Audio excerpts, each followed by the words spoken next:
All right, our biggest individual takeaways from week 8, and I'm going to start because I talked about this on yesterday's Just Endure the Suffering. I'm going to talk about it again on the OG show because I think this is a very important. And I gotta say, I learned a lot about Justin Fields this week. We football fans, we've clowned him in the past because he's been so damn streaky. But after a week where he was pulled by his head coach after a terrible first half at home against Carolina, then the owner of his team openly criticized him at the fall owners meeting. And then we come to find out we're not even sure who's going to be starting on Sunday. But Tyrod Taylor hurts his knee injury, can't start. Fields gets to start. And he stepped it up. He responded. All the junk that had been piled on him by his coaches, by the fans, by the media, by his owner, Fields stepped it up and he responded with his, I would say it was arguably his best game of the season. You could argue week 1 was his best game of the season. This game, to get the win, the first win as a New York Jets quarterback, this was the biggest game. This was his biggest game of the season. But it wasn't during the game where I thought he was amazing. It was after the game. And Fields openly admitted that after all the comments that Woody Johnson said about him, learning about all that stuff, he said he's not on social media, but you hear things. You still hear things. Even if you're not on social media, you still hear things. Mm-hmm. And he admitted that he sat on the floor of his closet and he wept because of the tribulation he had been going through this season. And for those of you who don't know, and I had to look this up, Justin Fields has a history of anxiety.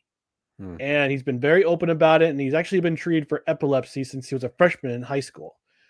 So now we've got Jets fans, the fans of his own team, clowning on him because he had a moment of vulnerability on a public stage after a football game where it was, again, a very emotional week for him and the team and the franchise itself. And to all those who clown on him, both Jets fans and non-Jets fans, do me a favor and do what Jesus suggested in the Gospel of Matthew chapter 7. Take the plank out of your own eye before you notice the sawdust in Justin Fields' eye.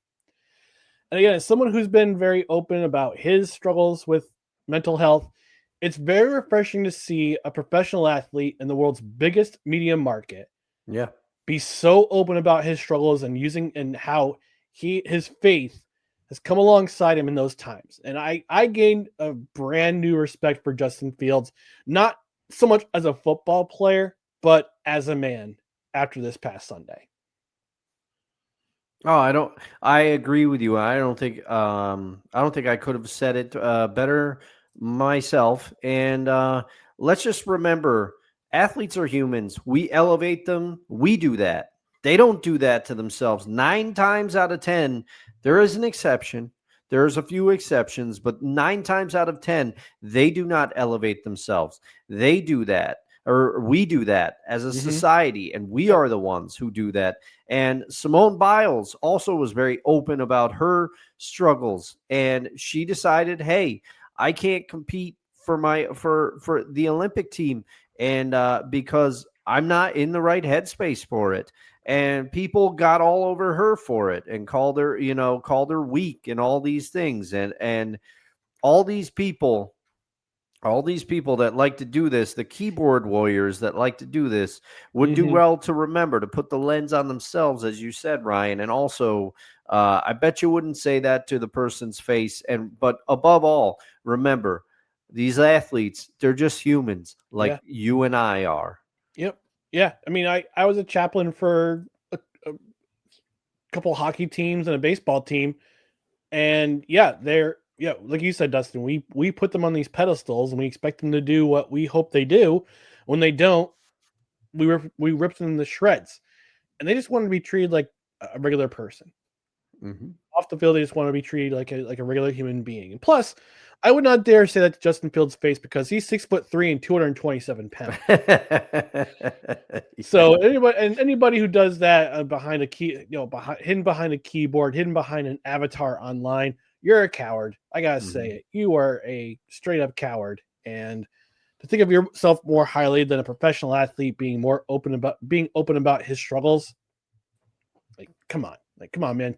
Take a step back, take a seat, touch some grass, do something purposeful, and just shut up and let him be human.